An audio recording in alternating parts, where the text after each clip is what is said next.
Hello friends, PDW के एक नए एपिसोड में आपका स्वागत है। दोस्तों, just a few days back US under secretary of defence for war Elbridge Colby ने सोशल मीडिया प्लेटफॉर्म एक्स पे अपना एक ट्वीट किया और उसमें उन्होंने ये जो मिडिल पावर डिफेंस स्ट्रेटजी की बात को सीधे से खारिज किया। उनके हिसाब से it is just a waste of valuable time, money and political capital. तो आज हम इसको समझने की कोशिश करेंगे कि यूएस का जो स्टेटमेंट आया है उसके पीछे रीजन क्या है और इसके माध्यम से अमेरिका क्या अचीव करना चाह रहा है। दोस्तों, लास्ट ईयर जनवरी में जब डोनाल्ड ट्रंप ने सेकेंड टाइम यूएस प्रेसिडेंसी को संभाला तो उस समय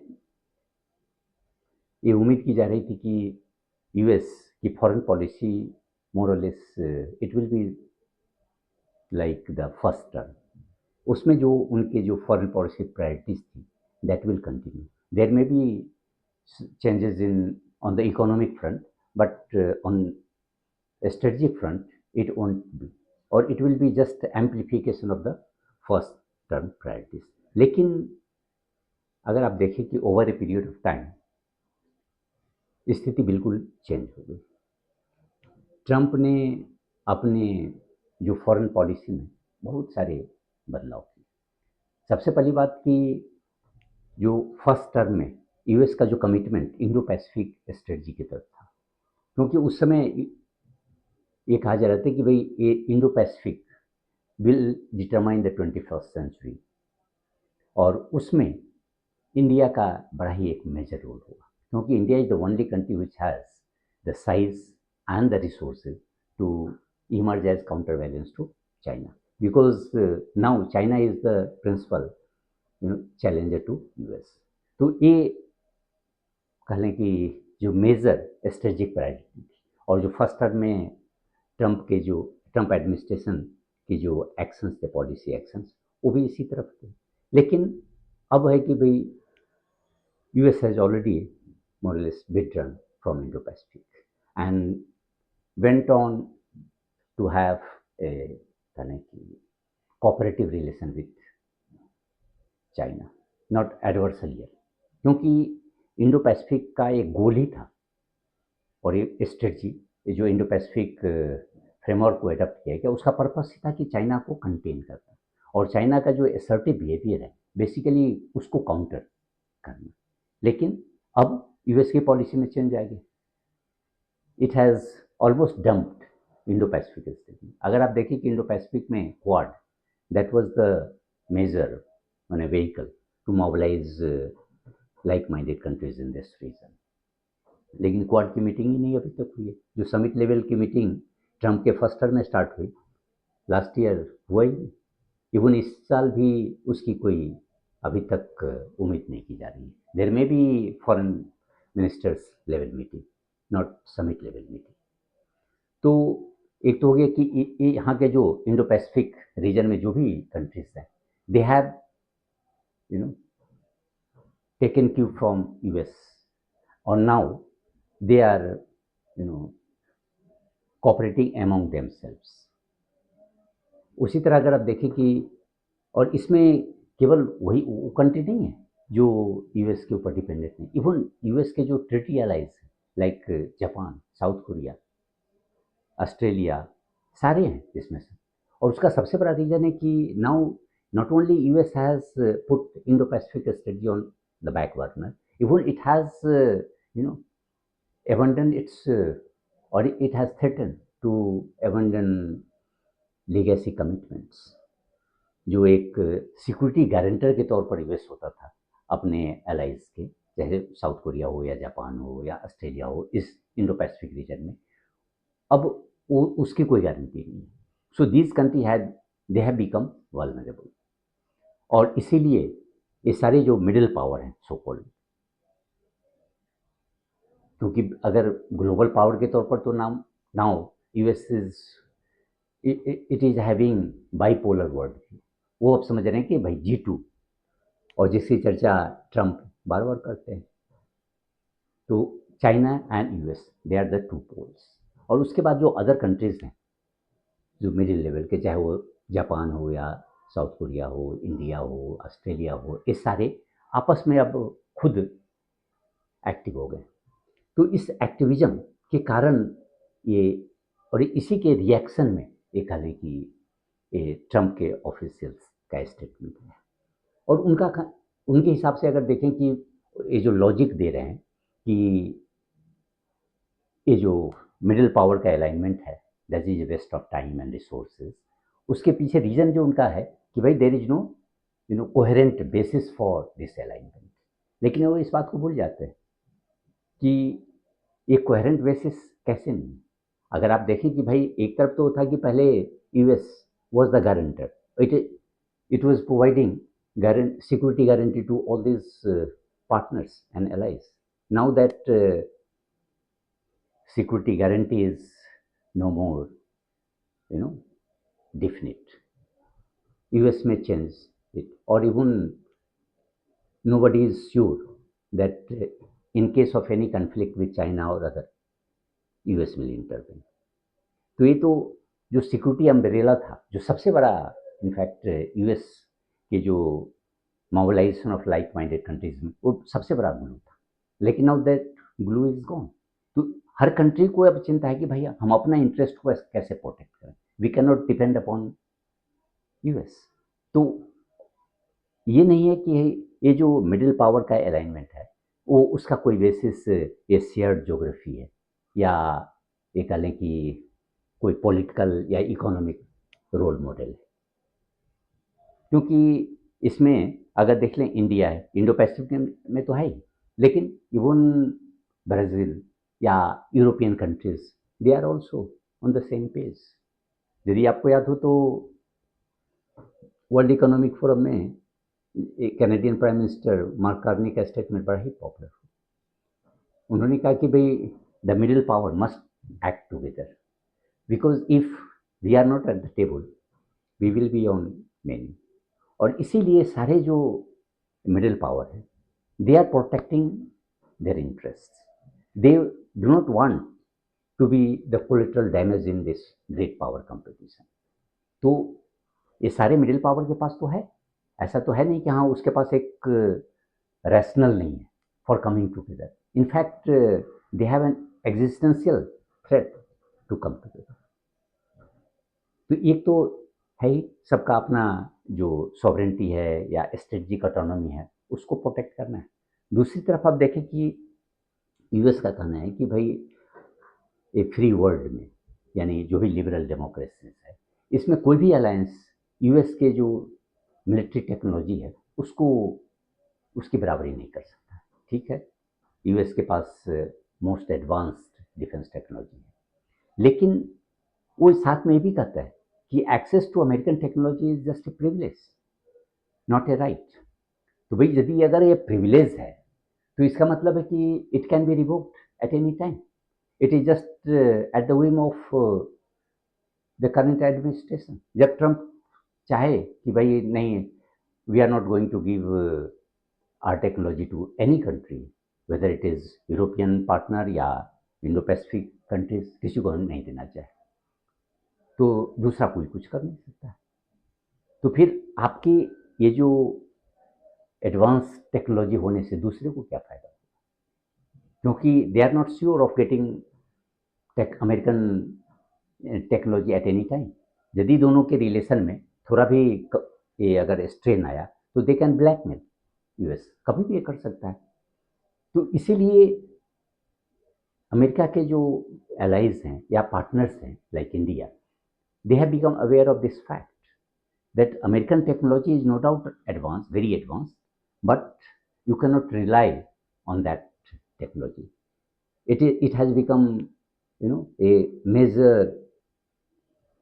strategic vulnerability. और इसीलिए ये जो मिडिल पावर्स हैं उनका सारा फोकस अब आ गया है कि भाई अपने जो डोमेस्टिक मिलिट्री कैपेबिलिटी है उसको बढ़ाओ, अपनी जो डिफेंस इंडस्ट्रियल कम्प्लेक्स है उसे स्ट्रेंथन करो। साथ में जो सारे जो मिडिल पावर हैं वो एक दूसरे को अपना स्ट्रेंथ शेयर करें, और चाहे वो रिसर्च एंड डेवलपमेंट के फ्रंट पर हो या टेक्नोलॉजी ट्रांसफ़र के थ्रू हो इस तरह से वो आपस में अपने को strengthen, even supply chain diversification की बात होती है। तो इससे एक बहुत बड़ा बेनिफिट ये होगा कि भाई middle power at least all the middle power, even those who have come together, they will share their best practices, their you know strength in different sectors. तो उसके बाद तो भाई आप उसको अंडर एस्टिमेट नहीं कर सकते। अब अगर आप देखें कि इम्प्लीकेशन, इन्होंने तो ये बोल दिया कि हाँ ये वेस्ट ऑफ रिसोर्सेज है, सब कुछ है, लेकिन ये इस बात को इसके थ्रू ये चाहते हैं कि भाई हम अगर ये जो मिडिल पावर जो सब आपस में दे आर कमिंग टुगेदर, इसको अगर हम मजाक उड़ाएं और इसके यदि हम वीकनेसेस को हाईलाइट करें, तो उससे हुआ कि they will B you know they want stand together and they will come with US. लेकिन ये जो यूएस कॉल्बी का जो स्टेटमेंट आया कि भाई access to American technology it is a privilege not right. तो इससे तो आप किसी भी कंट्री की जो स्ट्रेटेजिक वल्नरेबिलिटी है उसको आप एक्सपोज कर रहे हैं, and they can not have trust in you. You can weaponize technology at any time. और दूसरी बात कि आपने तो अपना एक तरफ तो आप चाह रहे हैं कि ये सारे जो हमारे पार्टनर्स हैं जो हमें छोड़ कर जा रहा है वो हमारे ही ऊपर डिपेंड हो, हमें हमारे ही पास आ जाए, लेकिन at the same time you are not giving them ironclad security guarantees as they were having earlier। तो इस स्थिति में तो संभव ही नहीं है कि ये सारे जो मिडिल पावर है वो आप पर फिर से डिपेंडेंट हो जाए, despite the fact they don't have any guarantee of security. तो इससे एक कह लें कि यूएस की भी पॉलिसी में कंट्रडिक्शन उभर के आ रहा है कि आप चाह तो रहे हो, लेकिन आप ये मान के चल रहे हो, प्रिज्यूम कर रहे हो कि भाई this middle powers they do not have any option but to depend upon US. और इनफैक्ट यूएस ये मान करके बैठा है कि भाई they will come back to us.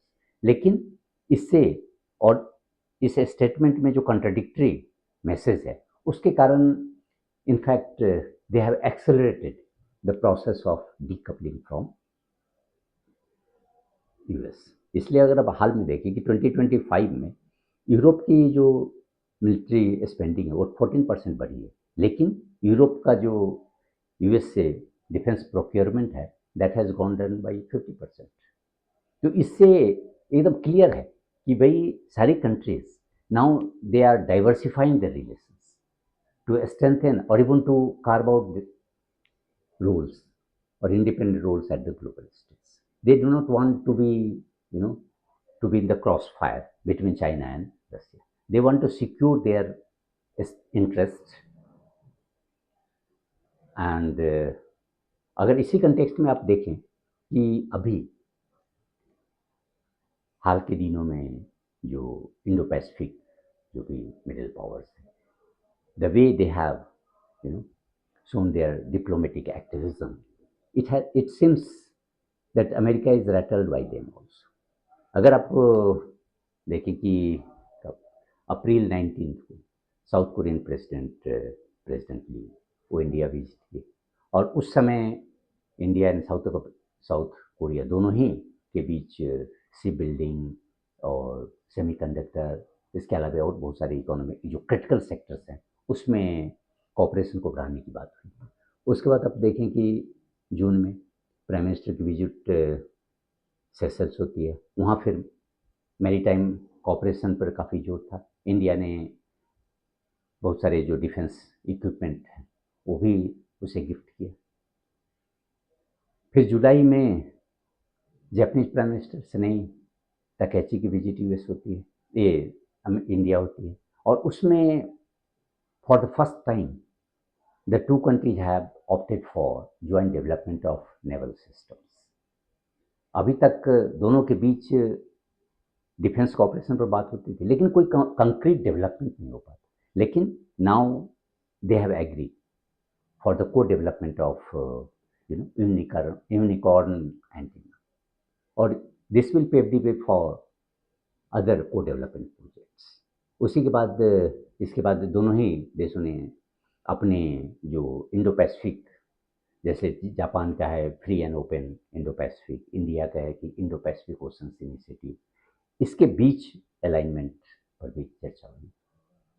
Economic security की बात है, क्योंकि आज कल आप देखें कि they didn't talk about China, but the message was clear that it is China which is weaponizing the supply chain, especially for critical minerals. क्योंकि चाइना का एक कह लें कि मोनोपोली है almost critical sector, critical minerals, rare magnet इन चीज़ों पर, और उसे वो वेपनाइज कर रहा है जस्ट टू, माने they are using it as an instrument of course. जैसे जापान के ही कई सारे, जब से सेनेटा केची का जो स्टेटमेंट ताइवान के ऊपर आया कि भाई any attack on Taiwan will be taken as an existential threat to Japan, उसके बाद अब चाइना के रुख में देखिए, China is blacklisting all the major Japanese companies, or even putting restrictions on the supply of rare earth and other critical minerals to Japan. तो एक economic security भी एक बड़ा मुद्दा था। उसके बाद 6 से 11 6 to 11 जुलाई तक प्राइम मिनिस्टर मोदी की विजिट इंडोनेशिया, ऑस्ट्रेलिया और न्यूजीलैंड होती है, और इसमें भी देखें तो डिफेंस के ऊपर खासकर अच्छा फोकस रहा। अभी तक होता है कि इंडोनेशिया और इंडिया के बीच में काफ़ी क्लोज कांटेक्ट थे, सिविलाइजेशनल और इवन ट्रेडिशनल जो दोनों के बीच की एफिनिटी है उस सब पर चर्चा होती थी, लेकिन कोई खास ये जो स्ट्रेटजिक अलाइनमेंट है उस पर फोकस नहीं था। लेकिन अगर इंडो पैसिफिक में देखें तो इंडोनेशिया का रोल बड़ा ही क्रिटिकल है, because it controls basically the Malacca straits, Malacca, Sunda and Lombok. तो इसके कारण इंडोनेशिया के साथ, और इंडोनेशिया को एक कहें कि इंडो पैसिफिक ये जो कॉपरेशन उसमें इंक्लूड करना काफ़ी इम्पोर्टेंट था। और पहली बार हुआ कि भाई the two countries they have decided to deepen their defense and security cooperation. In fact, they signed an MOU for the purchase of Indian defense equipments, BrahMos missile or even Astra missiles is बात हुई। Even they went ahead for the integrated development of Sabang port, which is very close to Malacca Strait and hardly 150 kilometers from Andaman Nicobar, जहाँ India भी अपने car Nicobar project को develop करता है। तो इस तरह से देखें कि इंडिया ने अपने इंडोनेशियन को भी काफ़ी रिलेशनशिप को एक किया, स्ट्रेंथन किया। उसके बाद प्राइम मिनिस्टर की विजिट ऑस्ट्रेलिया होती है। ऑस्ट्रेलिया में almost 19 MOU and agreements were sign, जिसमें सबसे बड़ा जो इम्पोर्टेंट था कि they issued joint declaration on defence and security cooperation. उसके बाद they have also adopted a maritime security cooperation road map. They finalised administrative framework for uranium supply from Australia to India. तो इस तरह से even New Zealand में जो देखें कि India and New Zealand they elevated their ties to strategic partnership. तो इस तरह से सारे जो मिडिल पावर्स हैं ये जो इंडो पैसिफिक रीजन में, now they are coming together and they are strengthening their defence and security cooperation, economic cooperation, ताकि वो अपनी जो वल्नरेबिलिटी है उसको कम कर सके। और इवन जिस तरह से US has retreated virtually from this region, now it is the responsibility of these countries to strengthen their cooperation to tackle the rising China challenge। क्योंकि US तो चला गया, इसका मतलब ये नहीं है कि हाँ चाइना का जो थ्रेट था वो चला गया। चाइना इज स्टिल देयर, और China in fact already posing threat और posing worry among its neighbours. तो इस चाइना रियलिटी को टैकल करने के लिए इंडो पैसिफिक का जो कंसेप्ट है that is not going to disappear. और ये सारे जो मिडल पावर हैं ये they are coming together to and strengthening their mutual cooperation to cope with this new challenge. और इसी से लगता है कि अब यूएस को एक यूएस के सिक्योरिटी एस्टेब्लिशमेंट में एक खलबली मच गई। उनको लग रहा है कि नाउ दीज पार्टनर्स और ये जो हमारे जो पहले हमारे ऊपर डिपेंडेंट थे अपने सिक्योरिटी के लिए, now they are taking their initiative और कि they will be independent of our.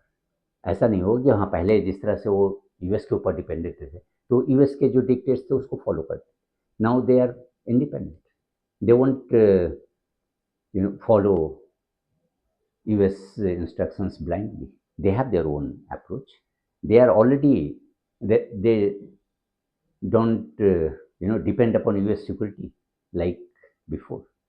तो इस तरह से यूएस इनफैक्ट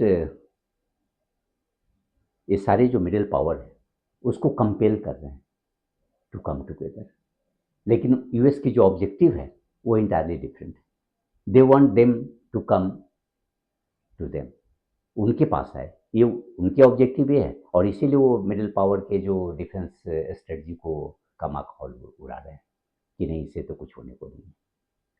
तो इस तरह से यूएस की जो पॉलिसी आप देखें तो दोनों में ही कंट्राडिक्शन, अब चाह कुछ रहे हैं, ऑब्जेक्टिव तो कुछ है और जो काम कर रहे हैं, जो स्टेटमेंट पास कर रहे हैं उसका एकदम काउंटर इफेक्ट होगा। तो इसीलिए ये जो कॉल्बी का जो ये स्टेटमेंट आया है, it exposes contradiction in US policy and bringing all the major middle powers together to counter or to take this Indo-Pacific framework ahead. धन्यवाद।